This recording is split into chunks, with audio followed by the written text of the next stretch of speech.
يا عبادي الذين آمنوا إن أرضي واسعة فإياي فاعبدون كل نفس إن الحمد لله نحمده ونستعينه ونستغفره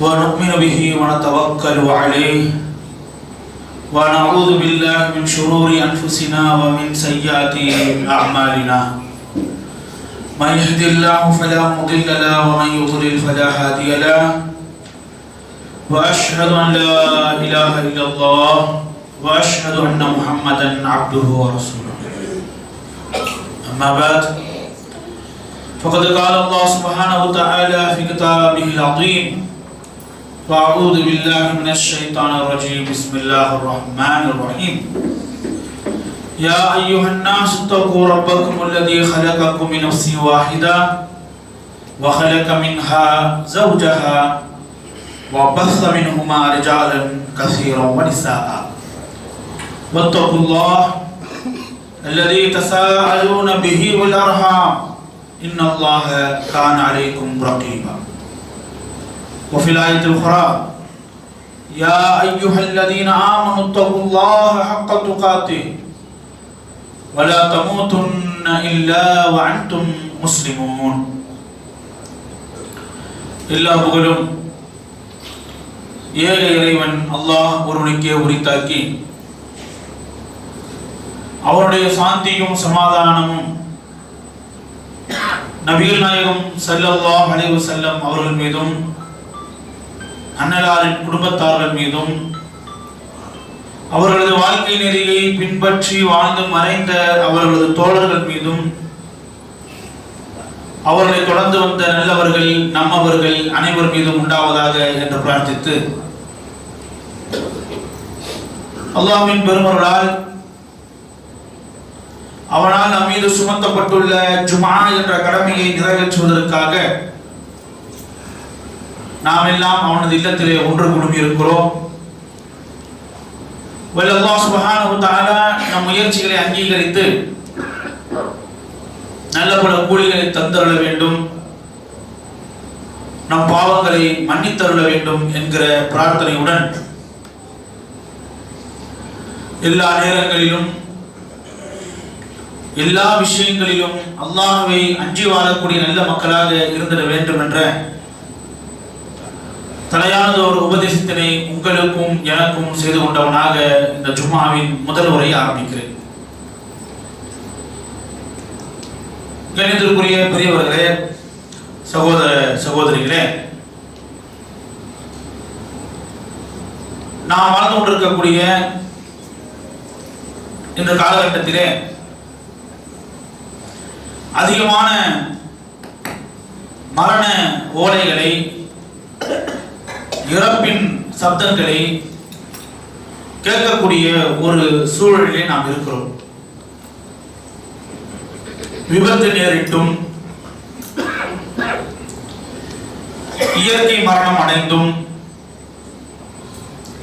போர்களிலும் என்று மனிதர்களுடைய இறப்பின்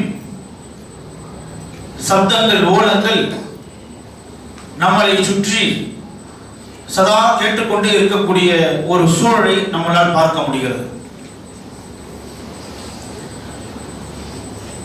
நமக்கு அருகாமையிலே ஒரு மரணத்தின் செய்தி, ஒரு இறப்பின் செய்தி நம்மளை அடையக்கூடிய சமயத்தில் அதை நாம் எப்படி எதிர்கொள்ள வேண்டும் என்கிற ஒரு முன்மாதிரியை சஹாபாக்களிடத்திலே பார்க்க முடிகிறது. அபூதர்தா ரலியல்லாஹு அன்ஹு அவங்க சொல்லி காண்பிக்கிறாங்க, இதா துகிர்தல் மௌதா ஃபஉத் நஃப்ஸக கஅஹதிஹிம். மரணித்தவர்களை குறித்து உனக்கு சொல்லப்பட்டதென்றால் அவர்களில் ஒருவராக உன்னை நீ எண்ணிக்கொள். நம்மை சுற்றி நடக்கக்கூடிய மரணங்களை குறித்து நமக்கு சொல்லப்படக்கூடிய சமயத்தில் வெறுமனே அதை ஒரு விவாத கண்ணோட்டத்தோடும் அரசியல் கண்ணோட்டத்தோடும் சர்ச்சை கண்ணோட்டத்தோடும் பார்ப்பதற்கு முன்னால் அந்த மரணித்தவர்களில் ஒருவராக நீ இருந்தால் உன்னுடைய நிலைமை என்னவாக இருந்திருக்கும் என்று யோசித்துக்கொள். அல்-யௌம் ஃபித்-துவர், இன்றைய நாள் நாம் எல்லாம் வீடுகளில் இருக்கிறோம். வகதன் ஃபில் குபூர், நாளையே நாம் எல்லாம் கபூர்களில் இருக்க வேண்டிய சூழல் உருவாகலாம். எனவே மரணித்தவர்களுடைய செய்தியை கேட்கக்கூடிய சமயத்திலே முதலாவதாக நமக்கு ஏற்பட வேண்டிய உணர்வும் எண்ணமும் சிந்தனையும் என்பது என்ன அப்படின்னா, அவங்களுக்குண்டான தவணை முடிந்து விட்டது, அவங்களுக்குண்டான ஆயுள் முடிந்து விட்டது, என்னுடைய ஆயுள் எப்போது முடிய இருக்கிறது, என்னுடைய தவணை எப்போது முடிய இருக்கிறது என்கிற சிந்தனை தான் முதலில் உங்களிடத்தில் நேரிட வேண்டும். அவரிடத்தில் வந்திருக்கிற அந்த மலக்குல் மௌத் எப்போது வேண்டும் என்றாலும் நம்மிடத்திலும் வரலாம். அதற்கு காரணிகள் இருக்க வேண்டும் என்ற அவசியம் கிடையாது. சுற்றுலா சென்றவர்கள் தான் இறந்து மடிந்தார்கள்.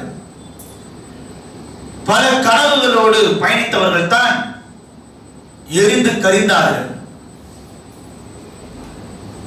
காரணங்களே இல்லாமல் தான் போர்கள் துவங்கப்பட்டு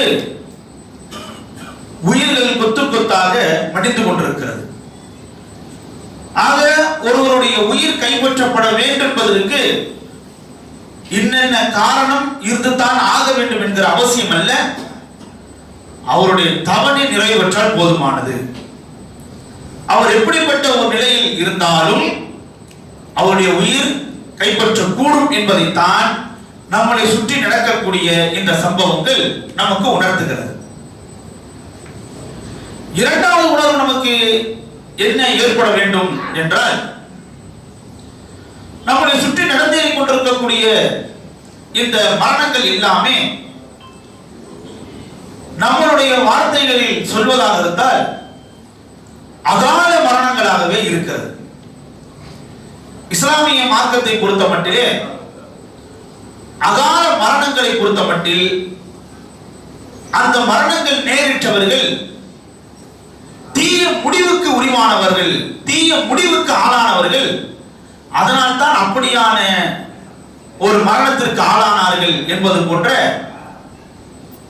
எந்த கருத்தையும் இஸ்லாம் நமக்கு சொல்லவில்லை. இடிபாடுகளுக்கு மத்தியிலே ஒருத்தர் சிக்குண்டு இறக்கிறார், நீரிலே மூழ்கி ஒருத்தர் மூச்சடைத்து மரணிக்கிறார், நெருப்பில் அகப்பட்டு கரிந்து இறக்கிறார், குண்டுமழை பொழியப்பட்டு அதில் அவர் இறக்கிறார். இப்படியான மரணங்கள் சிலருக்கு ஏற்படக்கூடிய சமயத்தில் அவர் அகால மரணம் அடைந்து விட்டார். ஒருத்தர் படுத்த படுக்கையிலேயே மரணிக்கிறார் என்றால் அவர் நல்ல மரணத்தை எட்டிவிட்டார் என்று அகால மரணம் அடைந்தவர்களை கொச்சைப்படுத்தக்கூடிய ரீதியிலும், அகால மரணம் ஏற்படாமல் சாதாரண மரணங்கள் ஏற்படக்கூடியவர்களை புகழ்ந்தும் இஸ்லாமிய மார்க்கம் நமக்கு எந்த கருத்தை முன்வைக்கவில்லை. என்ற போதிலும் அல்லாமா அஷேக் அல்-ஹுசைன் ரஹிமஹுல்லாஹி அலைஹி அவங்க சொல்லி காமிக்கிறாங்க, ஒருத்தர் அகால மரணத்திற்கு ஆளாகுகிறார் என்றால் அவருடைய முடிவு கெட்டதாகத்தான் இருக்கும் என்று எண்ணுவதற்கான எந்த ஒரு மேற்கோள்களையும் நம்மளால் காண முடியாது. ஆனால் ஒருவர் அகால மரணத்திற்கு ஆளாகாமல் நல்ல நிலையிலே அவருடைய உடலுக்கு பெரிய சேதாரம் ஏற்படாமல் அவருடைய உடலின் தோற்றம் உருவம் குலையாமல் அவருக்கு ஒரு மரணம் ஏற்படும் என்றால் அவருக்கு ஒரு நல்ல முடிவு இருக்குது என்பதை நம்மளால் ஆதரவு வைக்க முடியும்.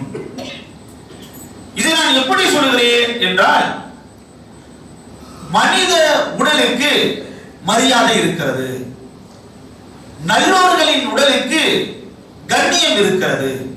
அதனால்தான் மனிதர்களில் புனிதர்களான நல்லோர்களான நபிமார்களுடைய உடல்களை மண் அரிப்பது கிடையாது, மண் சாப்பிடுவது கிடையாது. அதனால் ஒருவருடைய உடலுக்கு சேதாரம் ஏற்படாமல், ஒருவருடைய உடலின் தோற்றமும் உருவமும் நிலைக்குலையாமல் அவருக்கு ஒரு மரணம் ஏற்படுகிறது என்றால், அவருக்கு ஒரு நல்ல முடிவை அல்லாஹ் வைத்திருக்க கூடும் என்கிற எதிர்பார்ப்பை நாம் வைக்கலாம் என்கிற ஒரு கருத்தை ஷேக் உசைமீன் ரஹ்மத்துல்லாஹி அவர்கள் சொல்லுவதை நம்மளால் பார்க்க முடியும். ஆக அந்த அடிப்படையிலே நம்மளை சுற்றி நடக்கக்கூடிய ஏராளமான மரணங்கள், உடல் சிதைந்து உடல் உருகுலைந்து இன்னார்தான் என்று அடையாளம் கூட காண முடியாத ஒரு நிலைக்கு அவருடைய மரணங்கள் இருப்பதை நம்மளால் பார்க்க முடிகிறது. டிஎன்ஏ போன்ற டெஸ்டை வைத்துத்தான் இன்னார் என்று சொல்லக்கூடிய ஒரு சூழலுக்கு தள்ளப்படக்கூடிய நிலையில் அவருடைய மரணங்கள் இருக்கிறது. ஆக இப்படிப்பட்ட தருணத்திலே ஷஹீதுகளாக ஒருவருக்கு மரணம் ஏற்படும் என்றால் அந்த மரணத்திற்கு ஈடானது எதுவும் கிடையாது. என்ற போதிலும் உருவம் சிதைந்து சீர்குலைந்து மரணங்கள் ஏற்படுவதை விட்டும் அல்லாஹ் சுப்ஹானஹு வ தஆலா நம்மளை காக்க வேண்டும் என்றும் நாம் எதிர்பார்க்க வேண்டும் என்கிற நிலைகளையும் இந்த சம்பவம் நமக்கு உணர்த்துகிறது.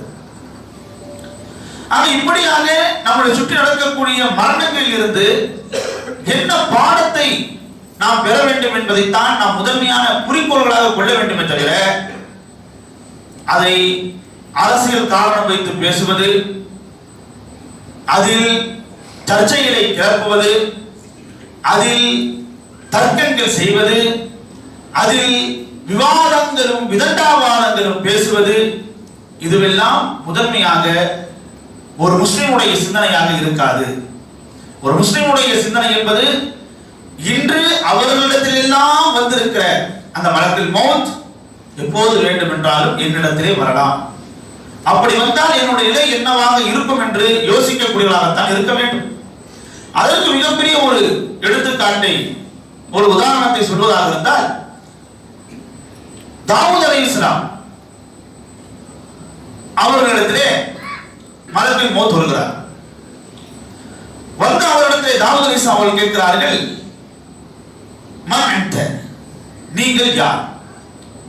இதுவரை நான் உங்களை கண்டதில்லை, இதுவரை நாம் இருவரும் சந்தித்ததாக முன் அனுபவங்கள் இல்லை, புதிய ஒரு நபராக என்னிடத்தில் வந்திருக்கிறீர்கள், நீங்கள் யார் என்று கேட்ட சமயத்திலே அப்பொழுது மலக்குல் மௌத் சொன்னார், நான் யார் தெரியுமா?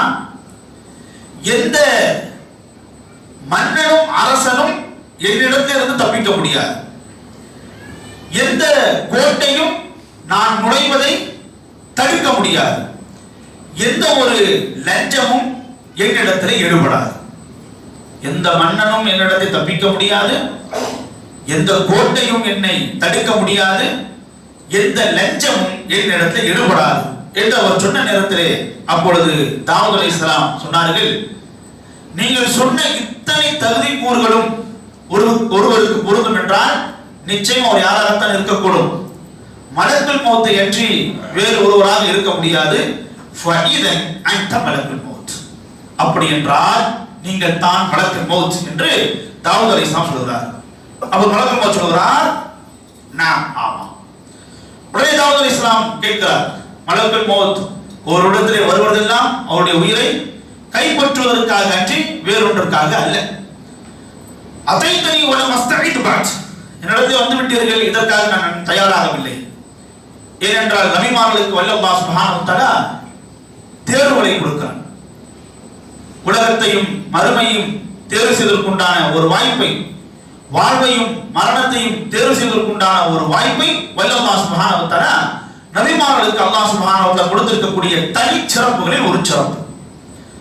தாவூத் அலைஹிஸ்ஸலாம் அப்படி சொன்ன நேரத்திலே மலக்குல் மௌத் போது கேட்டார், யா தாவூத், தாவூத் அவர்களே, ஐன ஃபுலானு கரீபிக், உங்களுடைய இந்த உறவினர் என்னானா, ஐன ஃபுலானு ஜாரு, உங்களுடைய இந்த அண்டை வீட்டுக்காரர் என்னானா என்று மலக்குல் மௌத் கேட்ட நேரத்தில் தாவூத் அலைஹிஸ்ஸலாம் சொன்னார்கள், மாத், அவங்க எல்லாம் இறந்துட்டாங்க, என்னுடைய இந்த அண்டை வீட்டுக்காரர் இறந்துட்டார், நீங்க சொல்லி கேட்டீங்களே இந்த என்னுடைய உறவினர் அவரும் இறந்து போயிட்டார்.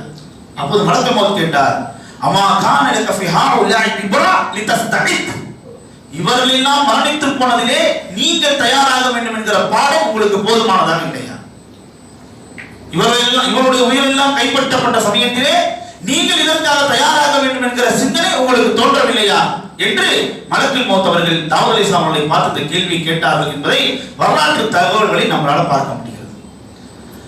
இதுதான் ஒவ்வொரு மரணமும் நாம் தர வேண்டிய ஒரு பாடம். இன்று அவரிடத்தில் வந்திருக்கிற மலக்குல் மௌத் நாளை நம்மளிடத்தில் வரலாம். நபிமார்களாக இருக்கக்கூடிய பட்சத்தில் தான் அவரிடத்திலே பேச்சு, நபிமார்களாக இருக்கக்கூடிய பட்சத்தில் தான் அவரிடத்தில் முன்னறிவிப்பு. நமக்கு இடத்தெல்லாம் பேச்சு இருக்குமா? நம்ம இடத்தெல்லாம் முன்னறிவிப்பு இருக்குமா? தவணை வந்தால் முடிந்தது. என்ன கூப்பாடிட்டாலும், என்ன கதறினாலும், என்ன கத்தினாலும் நம்மளுடைய தவணை முற்படுத்தப்படவும் செய்யாது, பிற்படுத்தப்படவும் செய்யாது என்பதைத்தான் நம்மளை சுற்றி நடக்கக்கூடிய மரணங்கள் நமக்கு பாடங்களை தர வேண்டும். நம்முடைய மரணத்திற்கு பின்னால் இருக்கக்கூடிய வாழ்வுக்காகவும் நம்மளை தயார் செய்து கொள்வதற்கு நம்மை உத்வேகப்படுத்த வேண்டும். மரணங்கள் என்ன செய்யணும்? நம்முடைய மரணத்துக்கு பின்னால் இருக்கக்கூடிய வாழ்க்கைக்கு நம்மளை உத்வேகப்படுத்தும். நம்மளை உத்வேகப்படுத்தி இருக்கிறதா? நம்மளை சுற்றி நடக்கக்கூடிய மரணங்கள், மரணத்தின் ஓலைகள், மரணத்தின் சப்தங்கள், மரணத்தின் அழுகுறல்கள், இவையெல்லாம் நம்மளை உத்வேகப்படுத்துகிறதா என்று அவரிடத்தில் வந்திருக்கக்கூடிய மலக்குல் மௌத் நாளை நம்மிடத்தில் வருவதற்கு எத்தனை நேரம் எடுக்கும்? இந்த சிந்தனை தான் நம்மிடத்தில் நேரிட வேண்டும். நம்மளை தூக்கி வளர்த்தவர்கள், நம்முடைய உறவினர்களாக இருந்த எத்தனையோ பேர் இன்று நம்மளோடு இல்லை.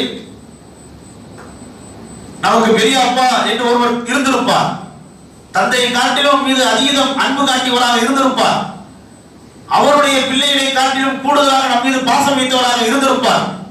நமக்கு ஒரு தேவை என்றால், ஆறுதல் என்றால் அவருடைய ஓடோடி சென்றிருந்திருப்போம், அவருடைய தோளில் சாய்ந்திருந்திருப்போம், அவருடைய தோளில் நம்மளை தூக்கி முதுகலப்படுத்தி பண்ணியிருப்பார். அந்த பெரிய அப்பா இப்போது நம்மளோடு இருக்கிறாரா என்று யோசித்து பார்க்க வேண்டும். பிறநாளுடைய தினம் வந்தால் நமக்கு மாமி என்று ஒருவர் இருந்திருப்பார், அவரிடத்தில் ஓடோடி சென்று அந்த பிறநாளுடைய முதல் பாசத்தையும் முதல் பெருநாள் பணத்தையும் அன்பளிப்பையும் வாங்கக்கூடிய ரீதியில் ஒரு மாமி நமக்கு இருந்திருப்பாங்க. இன்னைக்கு அந்த மாமி இருக்கிறாங்களா? நம்மளை பெற்று கஷ்டப்பட்டு வளர்த்து ஆளாக்கிய நம்முடைய பெற்றோர்கள் இன்று நம்மளோடு இருக்கிறார்களா? நம்மளோடு உடன் பிறந்தவர்கள், நம்முடைய சகோதரர்கள், நம்முடைய மூத்த சகோதரிகள் நம்மளோடு இருந்திருக்கிறார்களா? இத்தனை இழப்புகள், இத்தனை மரணங்கள், இத்தனை இறப்புகள் நமக்கு போதுமானதாக இல்லையா என்பதைத்தான் இந்த மலக்குல் மௌத் தாவூத் அலைஹிஸ்ஸலாம் அவர்களை பார்த்து கேட்ட அந்த கேள்வி நாம் ஒவ்வொருவரையும் பார்த்து கேட்கக்கூடிய ஒரு கேள்வியாக இருக்கிறது. இதே மலக்குல் மௌத் இப்ராஹிம் அலைஹிஸ்ஸலாம் அவரிடத்தில் வருகிறார்கள். இப்ராஹிம் அலைஹிஸ்ஸலாம் அவர்களை பொறுத்தமட்டில் நம் அனைவருக்குமே தெரியும், அபுல் அன்பியா, மன்பருத் தௌஹீத், நபிமார்களுடைய தந்தை, தௌஹீதின் ஊற்று என்றெல்லாம் இப்ராஹிம் அலைஹிஸ்ஸலாம் அவருடைய சிறப்பு கூறுகளாக நாம் அறிந்திருந்தாலும், இவர்களுக்கெல்லாம் மேலாக இப்ராஹிம் அலைஹிஸ்ஸலாம் அவர்களுக்கு இன்னொரு தனிச்சிறப்பும் உண்டு. அதுதான் அபு துயூஃப், விருந்தினர்களின் தந்தை. விருந்தினர்களின் தந்தை, விருந்தினர்களை உபசரிப்பதிலே, விருந்தினர்களை கௌரவிப்பதிலே, விருந்தினர்களை கண்ணியப்படுத்துவதிலே இப்ராஹிம் அலைஹிஸ்ஸலாம் அவர்களுக்கு ஈடாக வேறொரு நபரை பார்க்க முடியாது. இந்த உலகத்திலேயே விருந்தினர்களை உபசரிப்பதிலும், கண்ணியப்படுத்துவதிலும், கௌரவப்படுத்துவதிலும் அனைவருக்கும் முன்னோடியாக இப்ராஹிம் அலைஹிஸ்ஸலாம் அவர்களே திகழ்கிறார்கள். அதனால் தான் அவருடைய பெயர் அபு துயூஃப், விருந்தாளிகளின் தந்தை. அப்படிப்பட்ட இப்ராஹிம் அலைஹிஸ்ஸலாம் அவர்கள் தன்னுடைய மரணத்துக்கு முன்னால் தாங்கள் செய்யக்கூடிய சிறப்பான அந்த விருந்து உபச்சாரத்தை செய்யக்கூடிய ரீதியில் மக்களை எல்லாம் அழைத்து அவர்களுக்கு விருந்தோபச்சாரம் செய்து கொண்டிருக்கிறார். தூரத்தில் கடும் வெயிலில் ஒரு வயோதிகர் கடந்து செல்வதை அவர் பார்க்கிறார். அந்த வயோதிகரையும் இந்த விருந்தோபச்சாரத்திற்கு அழைத்து அவரை கௌரவப்படுத்த வேண்டும், கண்ணியப்படுத்த வேண்டும், அவருக்கு உணவு கொடுக்க வேண்டும் என்கிற உணர்வு, ஆசை இப்ராஹிம் அலைஹிஸ்ஸலாம் அவர்களுக்கு உடனே ஏற்பட்டு விட்டது. உடனே ஒரு கழுதையை அனுப்பி அவரை தன்னிடத்து அழைத்து வரும்படி இப்ராஹிம் அலைஹிஸ்ஸலாம் அனுப்புகிறார்கள். அவரையும் தன்னிடத்திலே அழைத்து வருகிறார்கள். அப்போ அந்த வயது முதிர்ந்த தள்ளாடிய பெரும் முதியவரை இப்ராஹிம் அலைஹிஸ்ஸலாம் அமர்த்தி தன்னுடைய கையினால் அவருக்கு உணவை பரிமாறுகிறார். அப்பொழுது அந்த வயோதிகர், அந்த பெரியவர் உணவை எடுத்து தன்னுடைய வாயின் வழியாக விழுங்கக்கூடிய சமயத்தில் உடலின் பிற துவாரங்கள் வழியாக அது வெளியேறுவதை இப்ராஹிம் அலைஹிஸ்ஸலாம் பார்த்து ஆச்சரித்து போகிறார். வாய் வழியாக செலுத்தக்கூடிய அந்த உணவு உடலின் பிற துவாரங்கள் வழியாக அது வெளியேறுவதை பார்த்து இப்ராஹிம் அலைஹிஸ்ஸலாம் அவர்கள் பெரும் கவலைக்கு ஆளாகுகிறார்கள். நம்மில் சிலருக்கு இது போன்ற சம்பவத்தை அவருடைய வாழ்விலே பார்த்ததற்குண்டான அனுபவங்கள் இருந்திருக்க வாய்ப்பு இருக்கு. ஏனென்றால் குடலிலே ஏதாவது ஒரு பாதிப்பு ஏற்பட்டிருக்கக்கூடிய சமயத்திலே வாய் வழியாக உணவை செலுத்த முடியாத ஒரு சூழல் அவருக்கு ஏற்படும். வாய் வழியாக உணவை செலுத்தக்கூடிய சமயத்திலே அது உடலில் ஏற்றுக்கொள்ளாம உடலினுடைய வெவ்வேறு துவாரங்கள் வழியாக அது வெளியேறக்கூடிய ஒரு சூழல் உருவாகும். அதனால் மருத்துவர்கள் என்ன செய்வாங்க அப்படின்னா, குழாய் வழியாக அவருக்கு உணவை செலுத்துவார்கள். ஆக இப்படியாக அந்த பெரியவர் வாயின் வழியாக உணவை செலுத்துகிறார். உடலின் வேறு துவாரங்கள் வழியாக அந்த உணவு வெளியேறுகிறது. இப்ராஹிம் அலைஹிஸ்ஸலாம் அவர்களுக்கு அந்த பெரியவரை பார்த்து பெரும் கவலை, பெரும் ஆச்சரியம். எதனால் உங்களுக்கு இப்படியான கதி நேரிட்டிருக்கிறது, எதனால் உங்களுக்கு இப்படியான நிலைமை உருவாகி இருக்கிறது என்று சொன்ன சமயத்திலே அந்த பெரியவர் சொல்கிறார், அல் கிபார், வயசாயிடுச்சு, முதுமை எட்டிவிட்டேன், வயதை அடைந்து விட்டேன், இந்த வயோதிகத்தினால் தான் எனக்கு இப்படியான ஒரு நிலைமை என்று அவர் சொன்ன சமயத்திலே இப்ராஹிம் அலைஹிஸ்ஸலாம் பார்த்து கேட்கிறார், அப்படி என்றால் கம் உமருக்கு, அப்படி என்றால் உங்களுடைய வயது எவ்வளவு? அப்பொழுது வந்து அந்த முதியவர் சொல்கிறார், அவருடைய வயது என்ன என்பதை சொன்ன அந்த சமயத்திலே இப்ராஹிம் அலைஹிஸ்ஸலாம் அவர்களுக்கு இன்னும் ஆச்சரியம் மேலிடுகிறது, இன்னும் கவலை மேலிடுகிறது. அந்த வயோதிகர் சொன்ன அந்த வயசுக்கும் இப்ராஹிம் அலைஹிஸ்ஸலாம் அவருடைய வயசுக்கும் பெரிய வித்தியாசம் கிடையாது, பெரிய இடைவெளி கிடையாது. இப்ராஹிம் அலைஹிஸ்ஸலாம் சொல்கிறார்கள், அப்படி என்றால் இன்னமா பைனி வ பைனக சனதான், எனக்கு உங்களுக்கு மத்தியிலே இடைவெளி என்பது, வித்தியாசம் என்பது 2 வயசு தான். என்னை விட 2 வயசு தான் நீங்கள் மூப்பவராக இருக்கிறீர்கள், என்னை காட்டில் 2 வயசு தான் நீங்கள் பெரியவராக இருக்கிறீர்கள் என்று இப்ராஹிம் அலைஹிஸ்ஸலாம் சொல்றாங்க. இப்ராஹிம் அலைஹிஸ்ஸலாம் மரணிக்கிற பொழுது ஏறத்தாழ அவருக்கு 200 வயது இருக்கலாம் என்று வரலாற்றில் குறிப்பிடப்படுகிறது. உடனே இப்ராஹிம் அலைஹிஸ்ஸலாம் நேரிட்ட கவலையை பாருங்க, இப்ராஹிம் அலைஹிஸ்ஸலாம் அவர்களுக்கு ஏற்பட்ட எண்ணத்தை பாருங்க.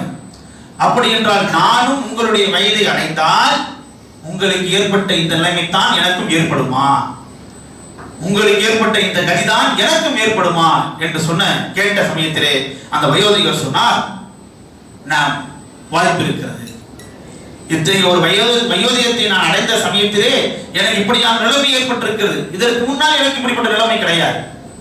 நல்ல வயதில் இருக்கிற பொழுது, ஆரோக்கியத்தோடு இருக்கிற பொழுது எனக்கு இப்படிப்பட்ட எந்த நிலைமையும் கிடையாது. ஆனால் எனக்கு இப்போ இந்த நிலைமை ஏற்பட்டிருக்கிறது என்றால் இந்த வயோதிகத்தை தான் இந்த சிரமம் எனக்கு ஏற்பட்டிருக்கிறது. எனவே நான் எட்டிருக்கக்கூடிய இந்த வயதை நீங்கள் வெட்டக்கூடிய சமயத்தில் உங்களுக்கு அது போன்ற நிலைமை ஏற்படலாம் என்று சொன்ன சமயத்திலே அப்பொழுது இப்ராஹிம் அலைஹிஸ்ஸலாம் சொன்னார்கள், அல்லாஹ் மப்பில் இலைக்க கப்ல தாலிக், யா அல்லாஹ் இவர் எட்டிருக்கக்கூடிய இந்த நிலையை போன்று, இவருக்கு ஏற்பட்டிருக்கக்கூடிய நிலையை போன்று நான் அடைவதற்கு முன்பாக என்னுடைய உயிரை நீ கைப்பற்றி விடுவாயாக, என்னுடைய உயிரை நீ கைப்பற்றி விடுவாயாக என்று இப்ராஹிம் அலைஹிஸ்ஸலாம் சொன்ன அந்த நேரத்தில் இதுவும் நபிகள் நாயகம் ஸல்லல்லாஹு அலைஹி வஸல்லம் காட்டி தந்த வழிமுறையில் ஒன்றுதானே. அல்லாஹும்ம இன்னி அஊது பிக மின் ஆறுதலில் உமர். வயோதிகத்திற்கு ஆளாகி வயோதிகத்திற்கு நான் தள்ளப்பட்டு நான் சிரமப்படுவதை காட்டிலும் இறைவா நான் உன்னிடத்தில் செய்கிறேன் பாதுகாப்பு கோருகிறேன், நான் பாதுகாப்பு தேடுகிறேன் என்று நபிகள் நாயகம் ஸல்லல்லாஹு அலைஹி வஸல்லம் வழிகாட்டுதல் நமக்கு என்ன அப்படின்னா, நீண்ட நெடிய காலம் இந்த உலகத்திலே வாழ வேண்டும் என்று ஆசைப்படுவது தவறு கிடையாது. ஆனா அந்த ஆயுள் எப்படிப்பட்ட ஆயுளாக இருக்கணும்? ஆரோக்கியமான ஆயுளாக இருக்கணும். ஆயுளை கொடுத்து ஆரோக்கியத்தை எடுத்து அவரும் கஷ்டப்பட்டு அவரை சுற்றி இருப்பவரும் கஷ்டப்படக்கூடிய அந்த வாழ்க்கை என்பது சுபிட்சமான வாழ்க்கை. அது ஒரு சாபமான வாழ்க்கை, அது ஒரு சிரமமான வாழ்க்கை. ஆனால் நபிகள் நாயகம் ஸல்லல்லாஹு அலைஹி வஸல்லம் அஊது பிக மின் ஆறுதலில் உமர், வயோதிகம் ஏற்பட்டு முதுமை தள்ளாடி நான் சிரமப்படுவதை காட்டிலும் உன்னிடத்தில் இறைவா நான் பாதுகாப்பு தேடுகிறேன் என்று நபிகள் நாயகம் ஸல்லல்லாஹு அலைஹி வஸல்லம் அவர்களும் நமக்கு பிரார்த்தனை கற்றுக் கொடுத்திருக்கிறார்கள். இதற்கு முன்பாக இப்ராஹிம் அலைஹிஸ்ஸலாம் அவர்கள் தனக்கு முன்னால் இப்படியான ஒரு வயோதிகத்தை எட்டியதின் காரணத்தினால் மாத்திரம், முதுமையை எட்டியதின் காரணத்தினால் மாத்திரம் இப்படிப்பட்ட சிரமத்திற்கு ஆளாயிருப்பதை பார்த்து நாமளும் அப்படிப்பட்ட வயோதிகத்திற்கு ஆளானால் சிரமத்துக்கு ஆளாகிடுவோமோ, கஷ்டத்துக்கு ஆளாகிடுவோமோ என்று பயந்து அல்லாஹ் மக்பில் இலேக கபல தாலி, இது போன்ற ஒரு நிலைமைக்கு நான் ஆளாகுவதற்கு முன்பாக இறைவா நீ என்னுடைய உயிரை கைப்பற்றி விடுவாயாக என்று இப்ராஹிம் அலைஹிஸ்ஸலாம் அவர்கள் அல்லாஹ்வை துஆ செய்கிறார். அப்ப தன்னுடைய உயிரை கைப்பற்றும்படி யாரே சொல்றார்? இப்ராஹிம் அலைஹிஸ்ஸலாம் அவர்களே சொல்கிறார். ஏனென்றால் நபிமார்களுக்கு அல்லாஹ் சுப்ஹானஹு வ தஆலா நான் முன்னதே சொன்னதை போன்று அவருடைய உயிரை கைப்பற்றுவதற்குண்டான அந்த தேவை அல்லாஹ் சுப்ஹானஹு வ தஆலா அவருக்கு கொடுத்திருக்கிறார். அப்போ இப்ராஹிம் அலைஹிஸ்ஸலாம் தன்னுடைய உயிரை கைப்பற்றும்படி, இது போன்ற நிலைமைக்கு நான் ஆளாகுவதற்கு முன்பாக என்னுடைய உயிரை கைப்பற்றும்படி இப்ராஹிம் அலைஹிஸ்ஸலாம் அல்லாஹ்வோட துஆ செஞ்ச உடனேயே வந்த அந்த பெரியவர், வந்த அந்த வயோதிகர், வந்த அந்த முதியவர் என்ன ஆவறார் அப்படின்னா, மலக்குல் மௌத் உருவத்திலே உருவாகி தோன்றி இப்ராஹிம் அலைஹிஸ்ஸலாமுடைய உயிரை கைப்பற்றுகிறார். வந்தவர் யாரு? மலக்குல் மௌத். வானவர்களுடைய உடம்பு உணவை ஏற்றுக்கொள்ளுமா? வானவர் உணவை சாப்பிடுவார்களா?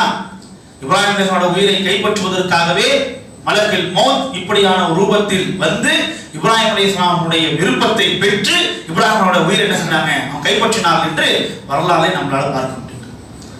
ஆக இந்த சம்பவத்தை சொல்வதற்குண்டான காரணம் என்னவென்றால், மரணத்திற்கு யாரும் விதிவிலக்கு இல்லை.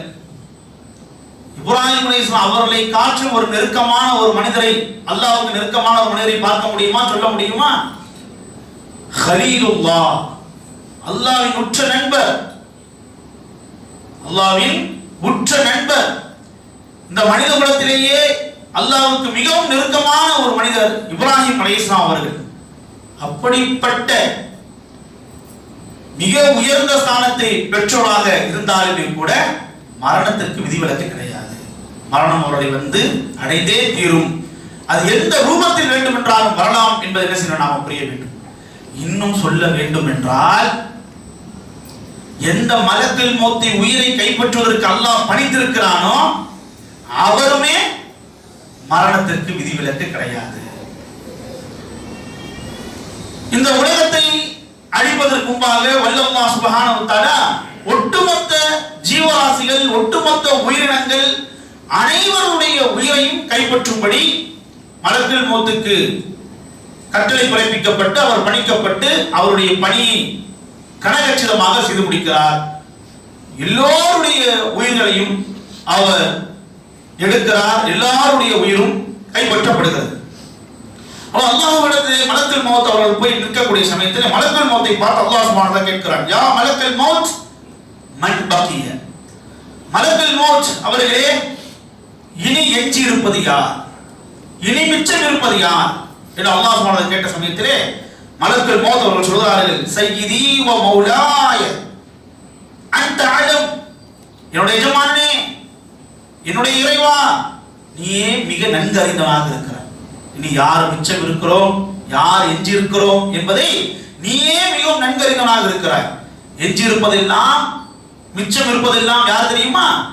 பக்கிய இஸ்ராஃபீல், வ பக்கிய ஜிப்ரீல், வ பக்கிய மீகாயில், வ பக்கிய அப்துக தஈஃப் மலக்குல் மௌத். இனி மிச்சம் இருப்பதெல்லாம், மிஞ்சி இருப்பதெல்லாம் இஸ்ராஃபீலும், ஜிப்ரீலும், மீகாயிலும் உன்னுடைய பலவீனமான அடியானான மலக்குல் மௌத். உன்னுடைய பலவீனமான அடியானான மலக்குல் மௌத்தும் என்று மலக்குல் மௌத் ஆகவே நாங்கள் 4 தான் எஞ்சிருக்கிறோம், மிச்சமாக இருக்கிறோம் என்று மலக்குல் மௌத் சொல்கிறார். அவர் சொன்ன அந்த வார்த்தையில் நாம் மிகவும் கவனமாக கவனிக்க வேண்டியது, மலக்குல் மௌத் தன்னை அடையாளப்படுத்துகிற பொழுது எப்படி அடையாளப்படுத்துகிறார்? உன்னுடைய பலவீனமான அடிமை. எந்த ஜாம்பவானும் இவருக்கு முன்னால் ஜெயிக்க முடியாது. எந்த ஜாம்பவானும் இவரது விதிவிலக்கு கிடையாது. உலகத்தின் பெரும் கோபக்காரர் மூசா அலைஹிஸ்ஸலாம் அவர்களும் இவரது விதிவிலக்கு கிடையாது. அப்படிப்பட்ட அனைத்து ஜாம்பவான்களும் இவரது தோத்துத்தான் ஆக வேண்டும். அனைவருடைய உயிரை கைப்பற்றக்கூடிய ஒரு வல்லமை ஆற்றலை அல்லாஹ் சுப்ஹானஹு இவரிடத்தில் கொடுத்து வைத்திருக்கிறார். ஆனால் இவர் அல்லாஹ்வுக்கு முன்னால் யார்? பலவீனமான அடிமை. அதான் ஒவ்வொருடைய மனதில் இருக்கணும். பெரும் தொழிலதிபராக இருக்கலாம், பெரும் பேர் பெற்றவராக இருக்கலாம், மனிதர்கள் மதிக்கத்தக்க ஆட்களாக இருக்கலாம், பெரும் பதவியில் இருப்பவராக இருக்கலாம். இந்த பதவி, இந்த வளர்ச்சி, இந்த செல்வாக்கு, இந்த சொத்து நாம் அல்லாஹ்வுடைய அற்ப அடிமை என்பதை நமக்கு என்ன செய்து விடக்கூடாது, மறக்கடித்து விடக்கூடாது. மலக்குல் மௌத் இப்படி சொன்ன அந்த சமயத்தில் அல்லாஹ் சுப்ஹானஹு வ தஆலா அடுத்ததாக சொல்கிறான், அப்படி என்றால் மலக்குல் மௌத்தே இன்தலிக் இலா ஜிப்ரீல் ஃபக்புத் ரூஹஹு, அப்படி என்றால் அடுத்து நீங்கள் ஜிப்ரீல் இடத்திலே சென்று அவருடைய ரூஹை, அவருடைய உயிரை கைப்பற்றுங்கள். மலக்குல் மௌத் ஜிப்ரீல் இடத்தில் வருகிறார். எல்லோரும் மரணித்து விட்டார்கள். இந்த உலகத்திலே ஜீவராசி என்று சொல்லக்கூடிய ரீதியில், உயிர் வாழக்கூடிய ரீதியில் எந்த உயிரினம் கிடையாது. இந்த 4 தவிர்த்து எந்த ஜீவராசியும் எந்த உயிரினம் கிடையாது. இதுவெல்லாம் வானவருடைய கண்ணுக்கு முன்பாகவே நடந்தேறி கொண்டிருக்கிறது. வானவர்களுக்கு முன்பாகத்தான் அல்லாஹ் சுப்ஹானஹு வ தஆலா மனித குலத்தை படைத்தான். வானவர்களுக்கு முன்னால் தான் லட்சோபலட்ச கோடான கோடி உயிரினங்களை படைத்தான். அப்படிப்பட்ட அந்த வானவர் தலைவர்களான இவர்களுக்கு முன்பாகவே அந்த மனித குலமும் அனைத்து உயிரினங்களும் ஜீவராசிகளும் அழித்து ஒழிக்கப்பட்டு விட்டது. இந்த நிலையில் அவருடைய உள்ளங்கள் எப்படி இருக்கும்? இந்த நிலையில் அவருடைய நிலைமை எப்படி இருக்கும்? ஜிப்ரீல் அலைஹிஸ்ஸலாம் அவருடைய உயிரை கைப்பற்றுவதற்காக மலக்குல் மௌத் சென்ற அந்த நேரத்திலே அடுத்து நாமத்தான் அந்த உணர்வுகள் இருக்குமா இருக்காதா? யாரும் மிச்சம் இல்லை, யாரும் எஞ்சி இல்லை. நாமும் மரணிச்சு போவோம், நாமும் மரணிச்சுதான் போவோம். அதே போட்டுதான் அவர்களுக்கும் மரணம் ஏற்படும்.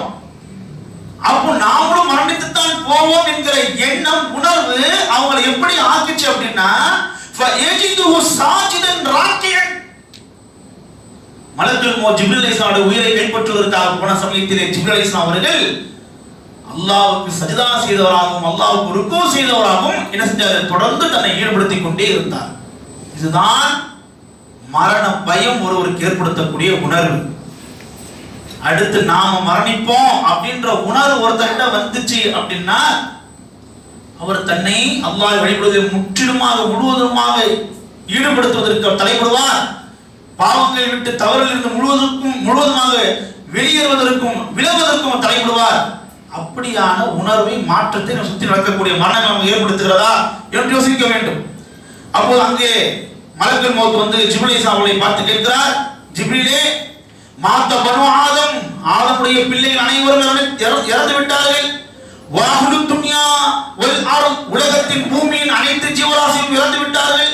வதைர் வசிபா, பறவைகளும் காட்டு விலங்குகளும் இறந்து விட்டது. வசுக்கானு சமாவாத், வானத்தில் இருந்தவரும் இறந்து விட்டார்கள். வானவர்கள் அனைவரும் இறந்து விட்டார்கள்.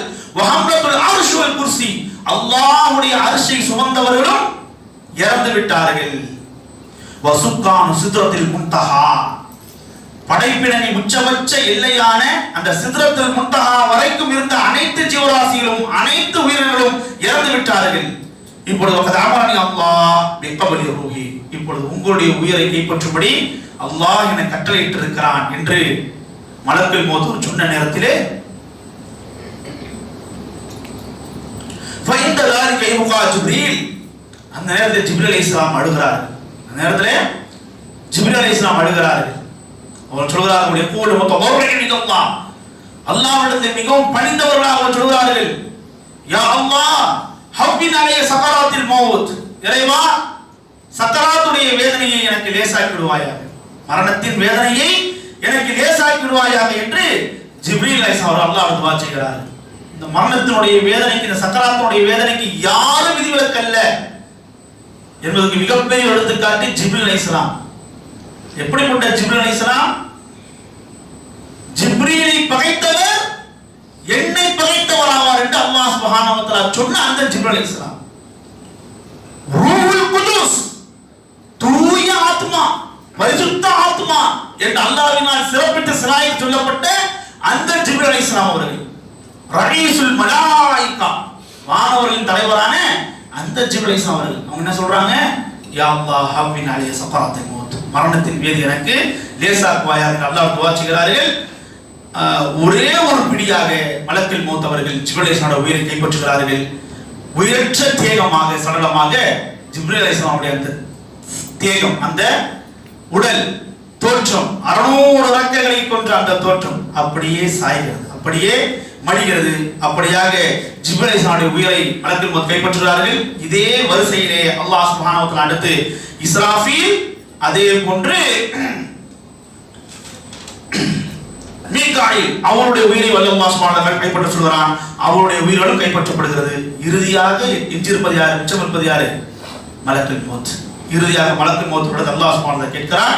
அதை இன்ஷா அல்லாஹ் இரண்டாவது குத்துபாவிலே பார்ப்போம். அது அல்லாஹ் சுப்ஹானஹு வ தஆலா முடிவானாக. வாஹிரு தஅவானா அல்ஹம்துலில்லாஹி ரப்பில் ஆலமீன்.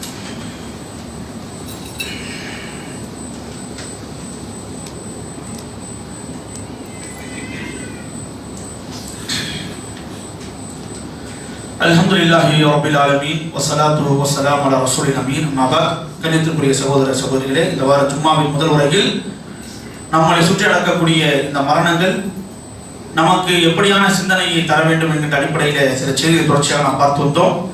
அந்த வரிசையில் ஒட்டுமொத்த உயிரினங்கள், ஜீவராசிகளுடைய உயிர்களை கைப்பற்றக்கூடிய மலக்குல் மௌத்தும் கூட இந்த மரணத்திற்கு விதிவிலக்கில்லை என்கின்ற அடிப்படையில் எப்படி வானவர்களின் தலைவர்களான ஜிப்ரீல் அலைஹிஸ்ஸலாம், இஸ்ராஃபீல், மீகாயில் அவருடைய உயிர்கள் வரைக்கும் கைப்பற்றப்பட்டுச்சு என்பதை பார்த்தோம். இறுதியாக மலக்குல் மௌத் அல்லாஹ்விடத்தில் வந்து நிற்கிறார். அல்லாஹ் சுப்ஹானஹு வ தஆலா மலக்குல் மௌத்தை பார்த்து கேட்கிறான், மன் பகிய யா மலக்குல் மௌத், மலக்குல் மௌத் அவர்களே இன்னும் எஞ்சி இருப்பது யார், இன்னும் மிச்சம் இருப்பது யார்?